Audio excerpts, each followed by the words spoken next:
Bien, el decreto ley 16998, Ley General de Higiene, Seguridad Ocupacional y Bienestar, genera ya desde 1972, pero en 1979 se promulga, dentro de su objeto principal de garantizar las condiciones adecuadas de salud, higiene, seguridad y bienestar en el trabajo. Si ustedes observan, el ámbito en el que se desarrolla el objeto es amplio. Cuando nosotros hablamos de las condiciones adecuadas de salud, higiene, seguridad y bienestar en el trabajo, está enmarcado lo que significa de salud, de lo que implica el equilibrio físico, mental y social de los trabajadores, lo que indica la filosofía de la salud ocupacional, el equilibrio físico, mental y social del trabajador. Es decir, un trabajador enfermo muy difícilmente va a poder desarrollar una actividad, o un trabajador en desequilibrio. Cuando hablamos del equilibrio físico, mental y social, estamos hablando de lo que significa que en lo físico, por eso también va el examen preocupacional, las condiciones óptimas para desarrollar una actividad. Y ahí está la parte mental, que es el aspecto psicológico. Una persona que está fuera del marco del razonamiento normal, estamos hablando de personas que tienen problemas mentales, difícilmente va a poder desarrollar un trabajo. Es un término. El otro es el aspecto psicosocial, es decir, el estrés, las condiciones laborales, el medio que le afecta al trabajador, ¿no? El mobbing, o sea, hay varios aspectos, ¿no? Que infieren directamente en el desarrollo psicológico del trabajador. En esos tiempos en los que ya la revolución industrial y posteriormente el desarrollo mismo de lo que es la tecnología, la técnica del trabajo, si bien el aspecto psicológico como es el aspecto psicosocial, siempre ha existido. El bullying, el mobbing, aspectos de los diferentes niveles de estrés, tenemos 4 al momento, ¿no? Dependiendo la intensidad del efecto de la condición de trabajo, el medio ambiente, las expectativas del trabajador. Entonces, ya ha existido ello, solamente que no era tan latente y tan visible este aspecto. Hoy en día ya es visible, es más, generan normas. Ustedes han debido notar, pues no es mucho, 10 años, 15 años atrás, trabajadoras que realizaban limpiezas tenían otro contexto en el aspecto psicosocial a las actuales. En la actualidad, un trabajador ya asume determinada defensa de posición como trabajador de sus derechos mismos, y es importante. Y entonces en los tiempos anteriores el trabajador había sumisión, humildad, había una serie de aspectos que ingresaban ya a otro campo. Todo ese contexto de lo que es la salud, el equilibrio físico, mental y social, ahora socioeconómico, puede aumentarse términos, es importantísimo para desarrollar el trabajo. Estamos hablando de salud, que es un área. Higiene ocupacional, ciencia o arte dedicado a la identificación, reconocimiento, evaluación de un contaminante ambiental emanado de una actividad laboral que puede causar en el proceso, en el desarrollo en sí del trabajo, una enfermedad profesional. Cuando hablamos de higiene industrial, ¿qué contaminantes estamos hablando? Los contaminantes químicos, físicos, biológicos, y aquí se incorpora un punto más que es el ergonómico, las posiciones de trabajo. Cada uno de ellos, cuando hablamos de los contaminantes físicos, así rapidito les comento, son estados energéticos agresivos, producto del trabajo que se realiza. ¿Cuáles son esos contaminantes físicos? En forma general les hablo. Está el ruido, vibraciones, condiciones térmicas, presiones, iluminación. Entonces, de por sí hay una serie de contaminantes que ingieren, pero los físicos están, como les digo, ruido, vibraciones, presiones, condiciones térmicas, aspectos físicos que van a inferir en el trabajador. Cada uno de ellos es una especialidad de por sí. el ruido, hay especialistas en el ruido. Entonces, la higiene ocupacional es tan amplio que hay subespecialidades que precisan una acción inmediata. No se olviden que cuando nosotros hacemos un curso de especialidad, seguridad, higiene ocupacional, hagamos todo el contexto de la ciencia y luego nos especializaremos en algún acápite específico. Ruido tiene su concepto, ¿no? En lo que se refiere al estado energético agresivo que puede causar daño a la salud del trabajador con sordera. Como les decía, una especialidad en la que al margen de las mediciones, las técnicas de medición, tiene que haber las recomendaciones precisas cuando se determina que el ruido está causando efecto al trabajador, y ahí estará el foco de emisión, el medio o el receptor, el trabajador. ¿Dónde va a actuar el especialista? ¿Va a medir en el trabajador, va a medir en el medio o va a medir en el foco?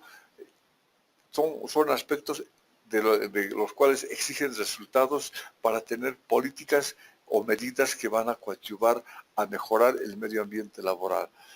Los contaminantes químicos, dentro de higiene que establece la ley, están los contaminantes sólidos, están los líquidos, gaseosos y sólidos.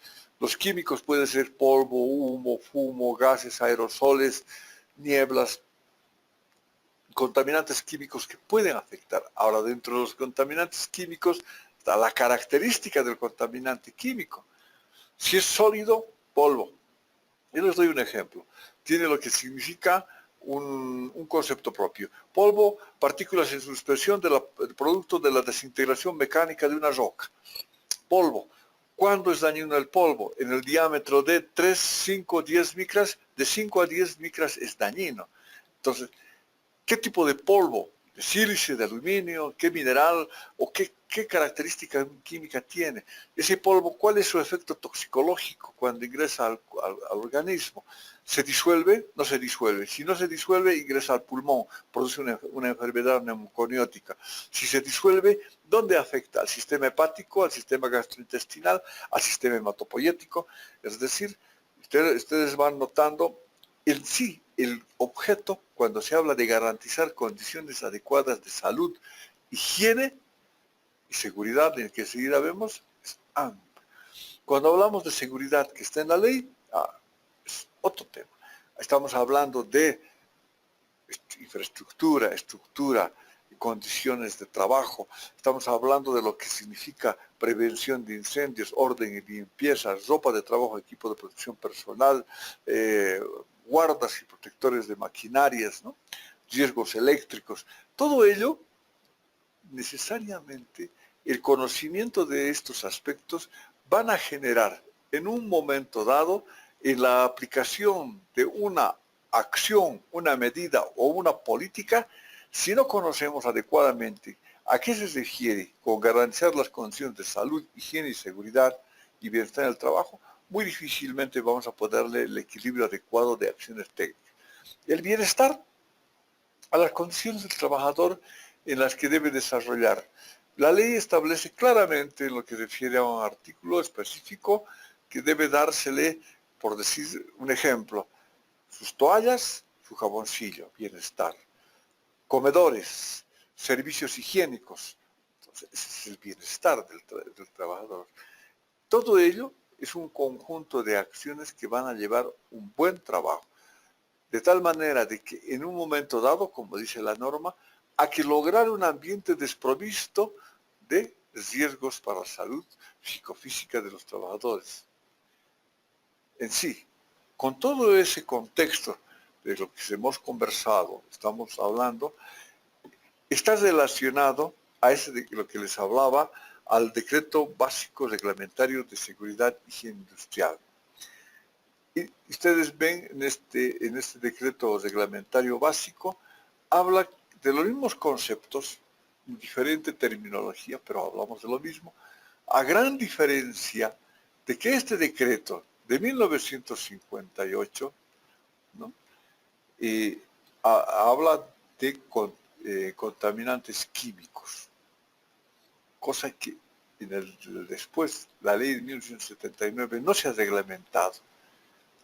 Es más, ustedes notarán, en la ley no habla específicamente de un ámbito de higiene ocupacional específico, pero desarrolla determinados temas en lo que se refiere a sustancias peligrosas, explosivas, corrosivas, irritantes. Dentro de ese contexto, ya se puede asumir una posición de la prevención o protección de contaminantes emanados de una actividad laboral. Lo que les había dicho, esta ley tiene dos libros, de gestión y condiciones mínimas. 6 títulos, 32 capítulos y 415 artículos.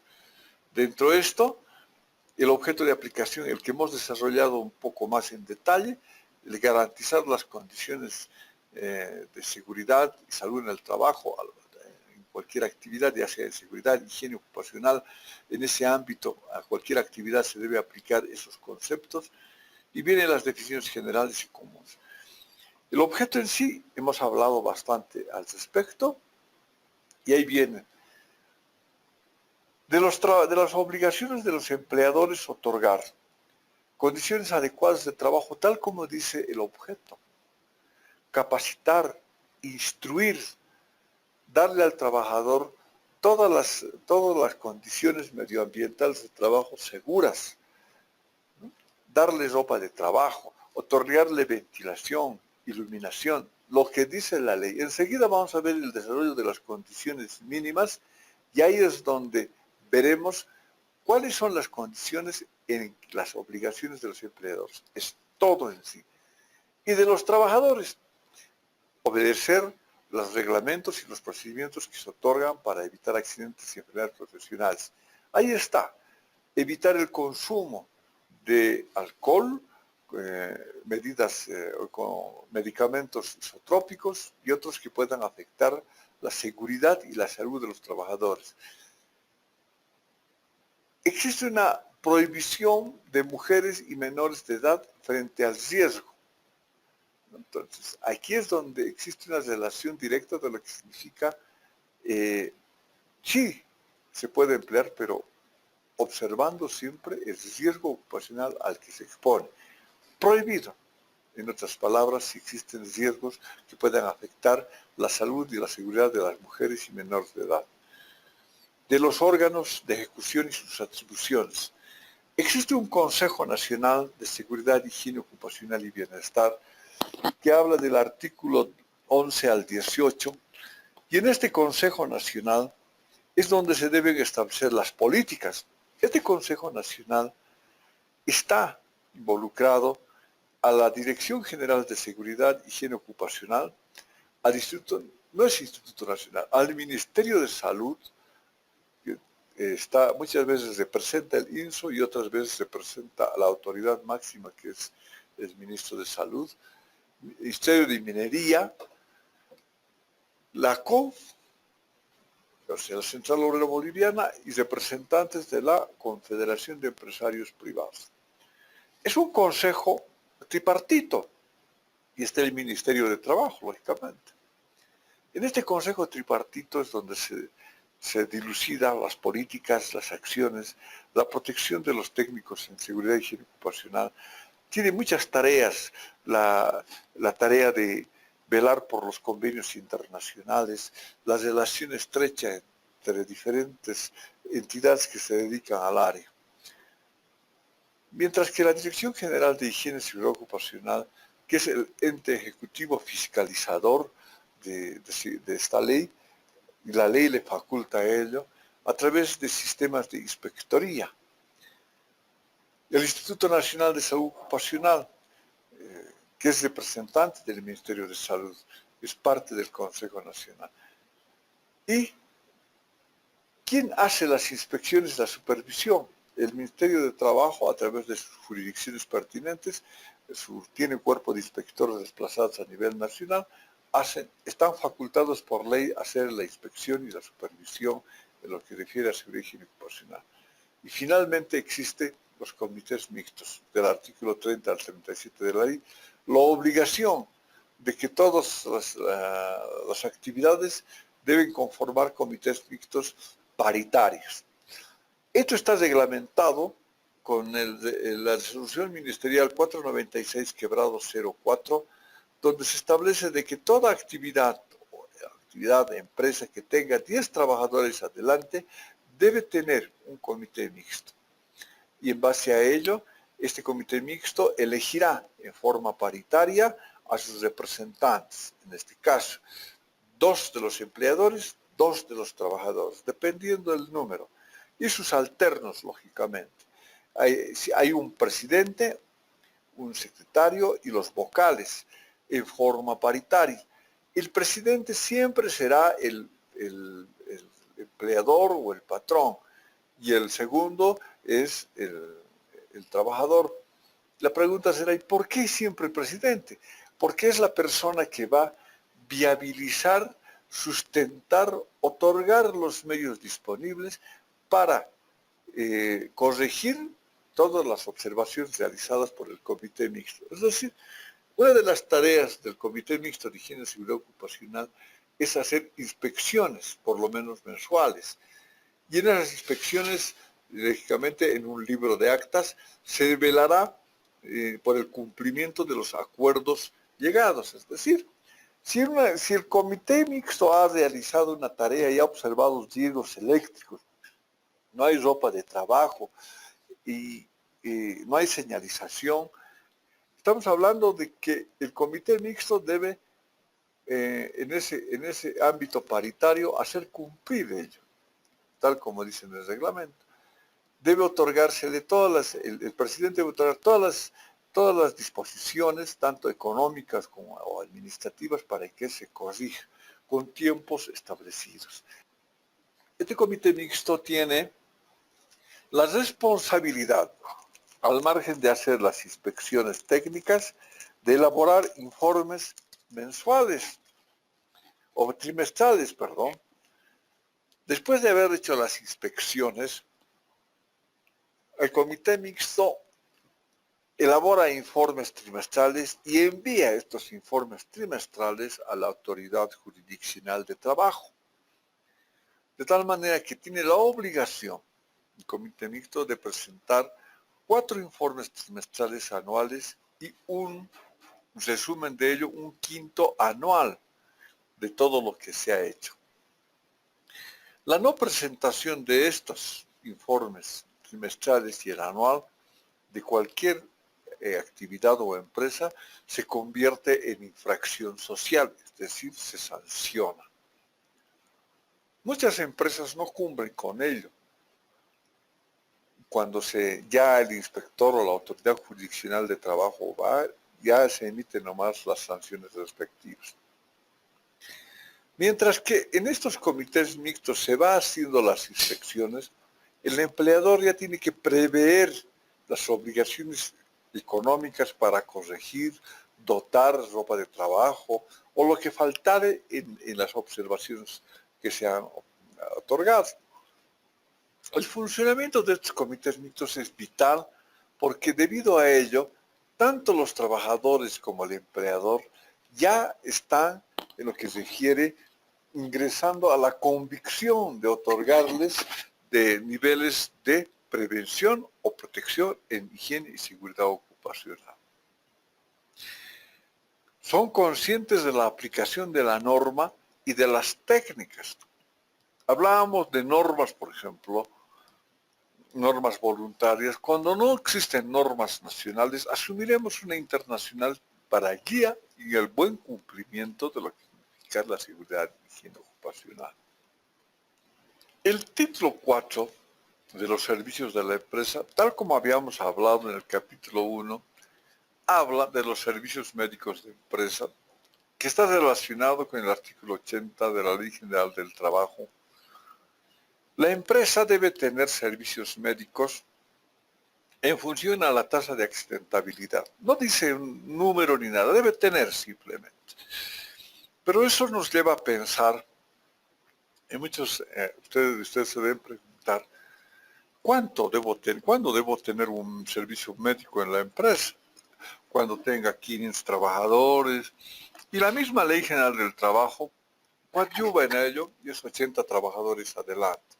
Es una relación de normas para poder guiar y otorgar un mejor cumplimiento. El médico debe ser especialista en medicina del trabajo, de tal manera que pueda cumplir sus funciones en la empresa. Y en el capítulo 2 del artículo 42 habla de los departamentos de higiene y seguridad ocupacional. Toda empresa, ahí está el problema. Médico se ha aclarado el aspecto, pero en los departamentos de seguridad y higiene no. Entonces, pero indica que toda empresa debe tener un departamento de higiene y seguridad ocupacional. Perfecto. Al momento de exigir ello, este departamento, de acuerdo a la ley, tiene funciones que tiene que cumplir, como ser la investigación de accidentes, otorgar procedimientos y medidas adecuadas para evitar accidentes de trabajo y enfermedades profesionales. Tiene funciones específicas, pero ¿cuándo debe tener el departamento una empresa? No tiene el número. Estará en función a la tasa de accidentabilidad. Ahí viene una interpretación amplia. Una empresa, por decir algo, una metalurgia, una fundición que tiene 4 empleados, pero los riesgos son altos por emanación de fumos, gases, deberá tener un departamento. Es la interpretación que le damos, ¿no? La interpretación será darle un departamento. Pero yo tengo 4 trabajadores, va a decir el empleador. ¿De dónde me quiere sacar departamento? Su riesgo es alto. Deberá tener. Por eso la interpretación da. O una empresa de servicios como ser un internet que tiene los mismos trabajadores, pero el trabajador, los riesgos ocupacionales son diferentes. Ergonomía, posición de trabajo, fatiga. Entonces, deberá tener. La interpretación no está reglamentada. De por sí, está más sujeto a la autoridad. Pero, como les digo, puede haber alguna norma como es la Ley General del Trabajo que puede coadyuvar al número de trabajadores. Una relación. El capítulo 3 del bienestar. La empresa debe tener todos los medios adecuados para otorgarle ese bienestar al trabajador. Habíamos hablado del comedor, de los servicios higiénicos, de la toalla, del jaboncillo, ¿no? De los ambientes debidamente espaciados. O sea, el vestuario, el casillero. El bienestar del trabajador está ligado al cumplimiento, pero aquí viene un tema. Si bien los casilleros, ustedes han debido ver, tienen medidas específicas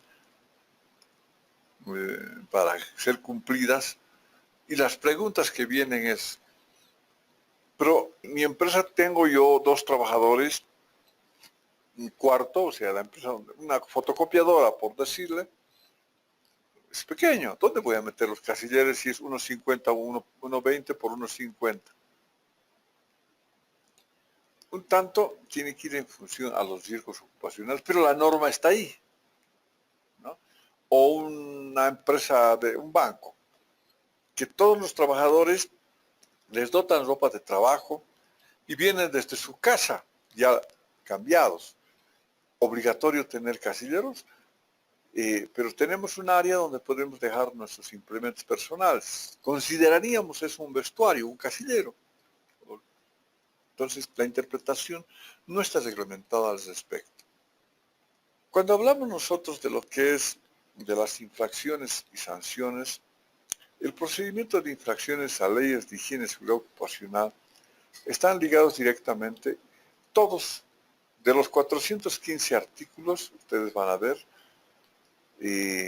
más o menos 359 artículos puede ser como infracción social. Es esto casi la mayoría de los artículos. Viene una resolución ministerial, la 348, se sanciona por infracción social, por el número de trabajadores. Es decir, de 1 a 10 trabajadores, 1.000 bolivianos. 11 a 20, 2.000, 21 a 30, 3.000, y así 90, así, de 100 arriba prácticamente es 10.000 bolivianos por cada infracción social. una empresa que tiene más de 100 trabajadores, que tenga solamente 10 infracciones, estamos hablando de 100.000 bolivianos, ¿no?, de multa. Y si es más, son más de 300 artículos. Pero el procedimiento es el siguiente. La autoridad jurisdiccional visita a través de su cuerpo de inspectores a la empresa. Una inspección técnica, observando todas las condiciones mínimas que en este momento vamos a ver. Esas condiciones mínimas, una vez realizada la inspección, y base a la ley, está sujeto a un informe técnico, que es de conocimiento del empleador a través de notificación pertinente, donde se le otorga plazos. Y estos plazos tienen que ser cumplidos por la empresa. Ahora, esta cuestión de los plazos normalmente no está tampoco reglamentado. Está sujeto a un buen criterio de la autoridad jurisdiccional.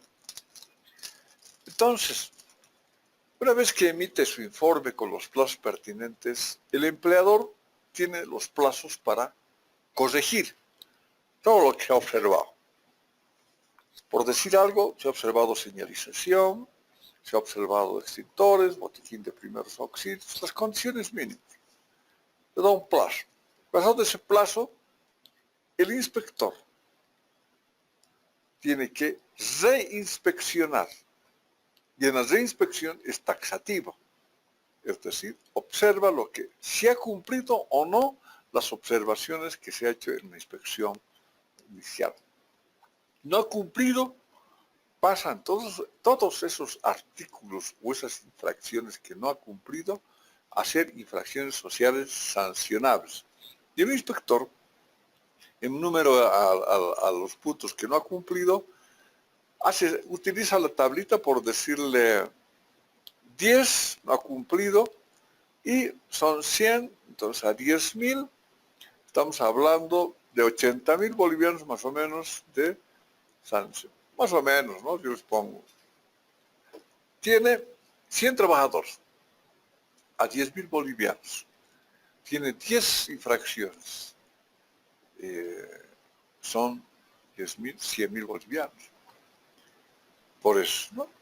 Entonces, por cada infracción prácticamente está el número de trabajadores. Ese informe, con sugerencia de sanción del inspector, con el informe a través de procedimiento interno, secretaria, jefe departamental, va a la jurisdicción, va a la judicatura laboral, donde se le abre causa, un proceso al empleador, y entra el proceso en judicatura laboral para que se defienda, pueda, en el ámbito de la imparcialidad, trate el empleador de justificar, de evitar la sanción. Y ahí termina todo el proceso de una acción del Estado. Sigamos. El libro 2, como habíamos hablado, son las condiciones mínimas. Dentro de estas condiciones mínimas, hablamos desde el primer artículo 58 hasta el 415. Edificios, estructuras, locales de trabajo, almacenaje. Aquí se observa lo que significa seguridad, estabilidad, rigidez, seguridad de la infraestructura, que no se le caiga, que esté en buenas condiciones, que la pared no se esté deteriorando, que el piso esté adecuado, o sea, todo lo que es estructura. Y este aspecto también se ve el requisito de espacio, es decir, 12 metros cúbicos por cada trabajador, de tal manera que estos aspectos se deben considerar cuando hablamos de edificios, estructuras, locales de trabajo y almacenaje. Pasamos a los ascensores, montacargas y otros, artículo 70. Si bien solamente indica la norma, debe velarse porque debe tener todas las normas de seguridad para el manejo de ascensores y montacargas. No existe mayor elemento de guía para el cumplimiento. Por tanto, esto necesita. Sabemos muy bien de que los montacargas, en la actualidad más que todo,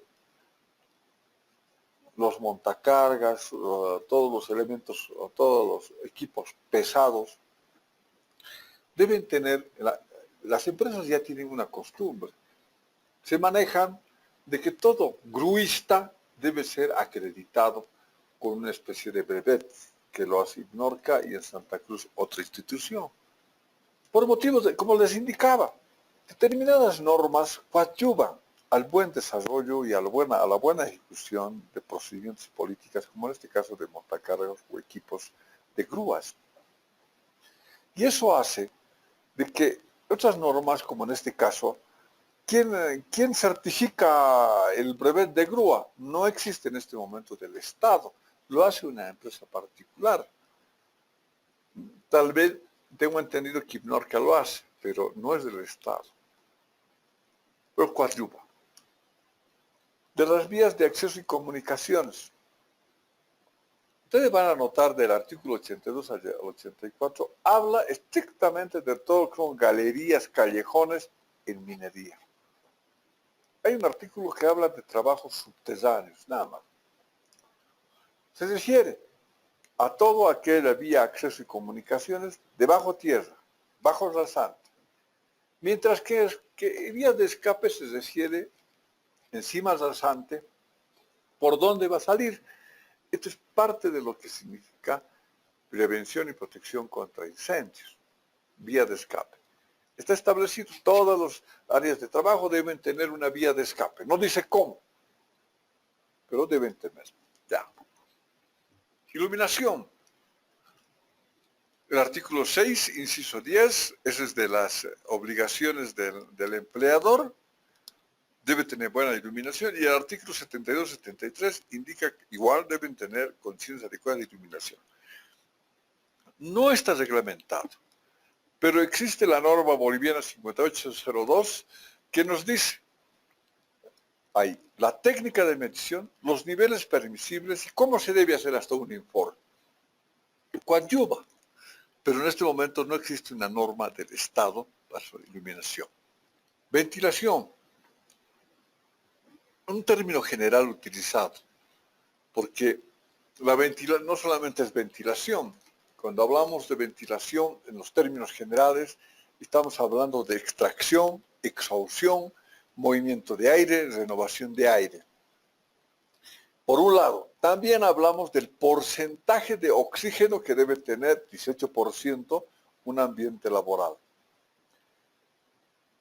Tiene razón, la ley tiene razón. Debe haber mínimamente 18% de oxígeno en volumen, porcentaje en volumen. Otorga determinado nivel de seguridad de oxígeno. Pero a su vez también, ya recurriendo a normas ajenas, internacionales, la ventilación se habla de renovación de aire, y cuando se aplica, si en mi oficina, con solamente abrir la ventana, ya tengo mi nivel de oxígeno adecuado. Pero si hablaríamos solamente de oxígeno adecuado, qué maravilla sería, ¿no? Pues no necesitamos hacer más.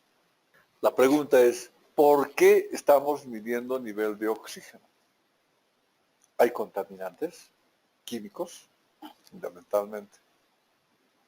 ¿Qué cosa está enrareciendo en el medio ambiente laboral? Por eso, ¿por qué pido 18% de oxígeno? Si hay contaminantes, la ventilación está ligado directamente a higiene ocupacional. ¿Verdad? ¿Cuándo se aplica ventilación, extracción, ¿no? Exhaustión, la renovación de aire para darle el nivel de oxígeno a través de ventilación? Es importante el análisis de lo que decía de ventilación, y es una técnica. La ventilación no es así decirle coloque aquí una ventana, sino hay que ver por dónde se hace la renovación de aire para darle el nivel de oxigenación adecuado.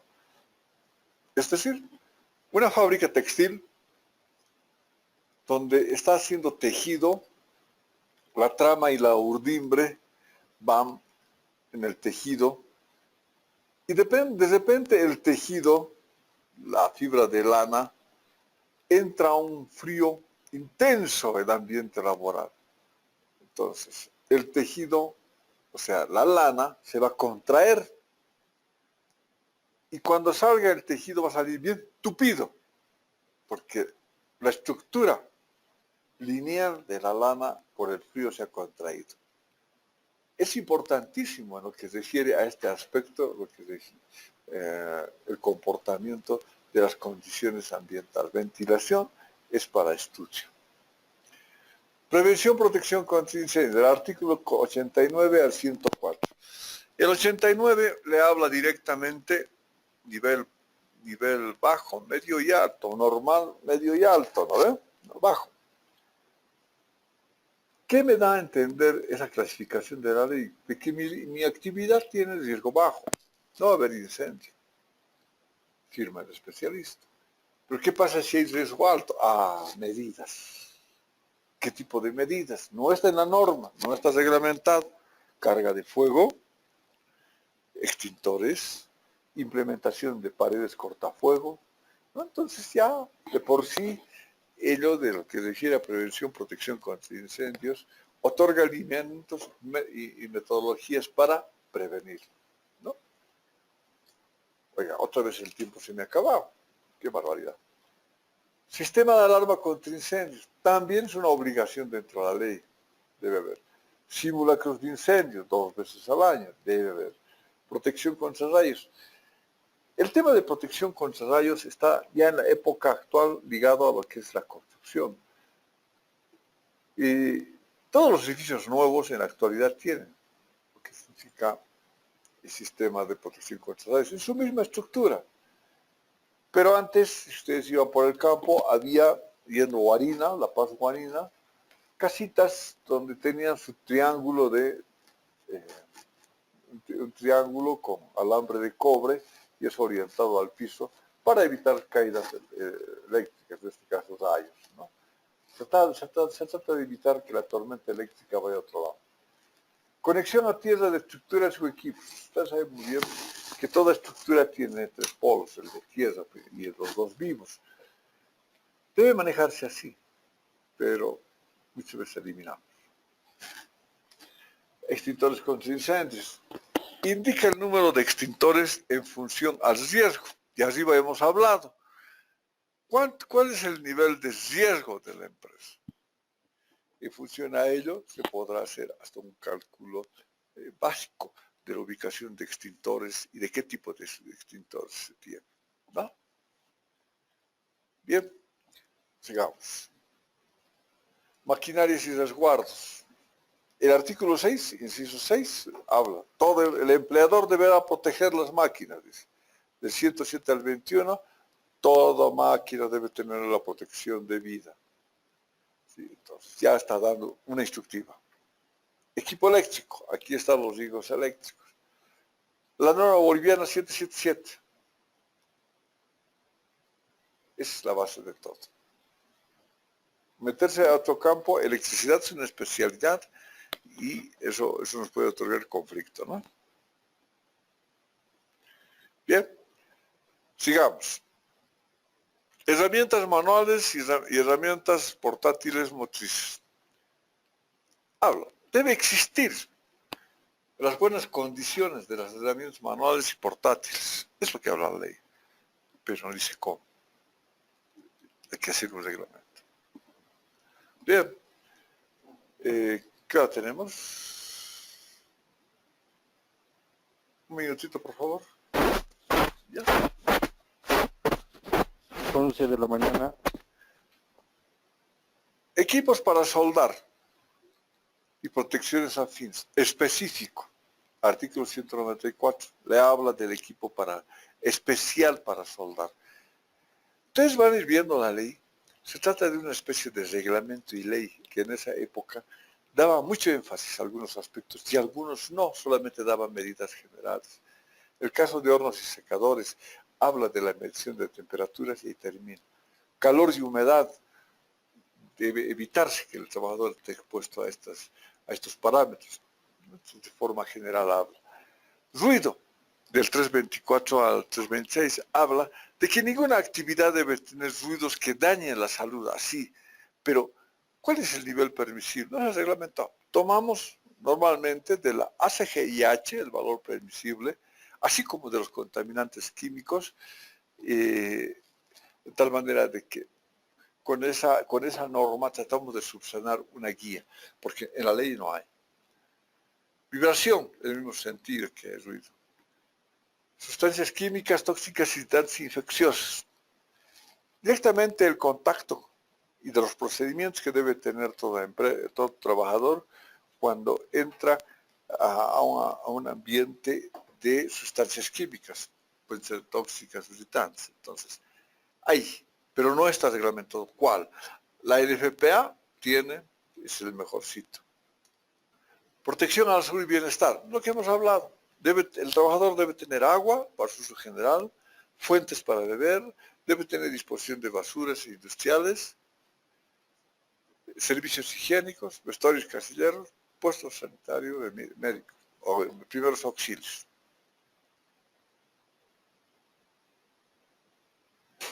Bien, ¿alguna pregunta, algo que subsanar?